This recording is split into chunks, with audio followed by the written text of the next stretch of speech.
Okay. గురుగారు మీరు సినిమాలు చూస్తారా?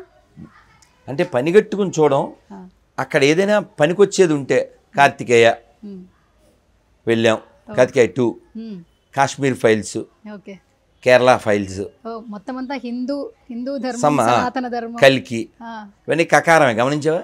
చూసా. కేరళ ఫైల్స్, కాశ్మీర్ ఫైల్స్, కల్కి, కార్తికేయ అంతా కే. మరి తంగనాని గురించి వ్యాఖ్యలు చేయడం ఏంటి? అంటే నిజంగానే చరిత్రను వక్రీకరించాలని మీరు భావించి? భావించడం ఏంటి గాడిదగుడ్డు, ఖచ్చితంగాను. దాని వయసు ఎంత? అది ఇప్పుడు ఎన్నాళ్ళ క్రితం ఉంది స్టోరీ అని చెప్పారు, 1000 ఏళ్ల క్రితం అని చెప్పారు. అది నిజమని మనం నమ్మాలి. కేరళ స్టోరీ మేము నమ్మం, మరి వీళ్ళని ఏమనాలి? కేరళ స్టోరీ ఏమో నువ్వు బిలీవ్ చేయవు, దాని మీద మాత్రం స్టోరీలు రాసేస్తావా? ఈ దేశం అభివృద్ధికి చాలా అభివృద్ధి చెందడంలో టాప్ మోస్ట్ కాబట్టి ప్రతివాడు దీన్ని దోచుకోవడానికి వచ్చాడు. కానీ ఈ జై భీమ్ బ్యాచ్, లేకపోతే ఈ తంగనాల్ బ్యాచ్, ఈ బ్యాచ్ అంతా ఏం చెప్పుద్ది? బ్రిటిష్ వాడు వచ్చిన తర్వాతే ఇది అభివృద్ధి చెందింది అని చెప్తారు. అది చరిత్ర విరుద్ధం కదా. వాడేదో 150 కోట్లు ఖర్చు పెట్టేసి ఇప్పుడు అదేదో వెబ్ సిరీస్ వస్తుందంట, మీకు తెలుసు, మీరు అప్పుడు పుట్టుండొచ్చు.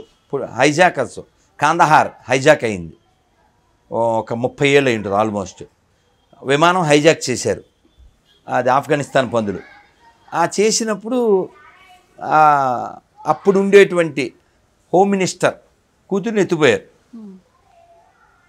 ఆవిడని వదిలేస్తే, ఆవిడని వదలాలంటే తీవ్రవాదులను వదలాలి అన్నారు. తప్పదు కదా, అది జరిగింది. ఇప్పుడు దాని మీద వెబ్ సిరీస్ ఏంటంటే ఆ తీవ్రవాదులు హిందువులని చూపిస్తారు వీళ్ళు. ఒకసారి ఆలోచించమ్మా, ప్రపంచంలో హిందువులే తీవ్రవాదులు అయితే అలా భారతదేశంలో ఇంకో మతం ఉంటుందా? ఎక్కడైనా గుడి మీద కట్టిన మసీదు ఉంటుంది, కానీ మసీదు మీద గుడి ఉంటుందా?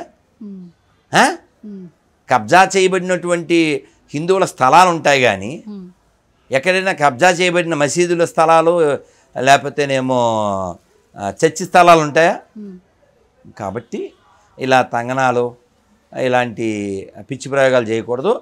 ఇప్పుడు ఉన్నది చెబితే మనం కూడా ఇప్పటికి ఇంకా ఏదైనా పల్లెల్లో 2 గ్లాసుల సిస్టమ్, లేకపోతే దేవుణ్ణి ఆ వీధిలోకి తీసుకెళ్ళకుండా ఉండడం, నువ్వు గుళ్ళో రాకూడదని చెప్పడం, ఇలాంటివి చేస్తే వాళ్ళని మేమే తన్నుతాం అని పబ్లిక్లో చెప్పా, ఇప్పుడు కూడా చెప్తున్నా.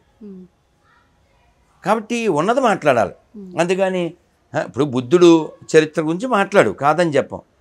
ఇదేదో ముందు నుంచి బుద్ధ మిగిలినంతా శుద్ధ అని శుద్ధపూసలు మాట్లాడు, సాంప్రదాయాన్ని కబుర్లు అది చెప్పారనుకోండి, అందుకని రియాక్ట్ అవుతాం అంతే అమ్మ.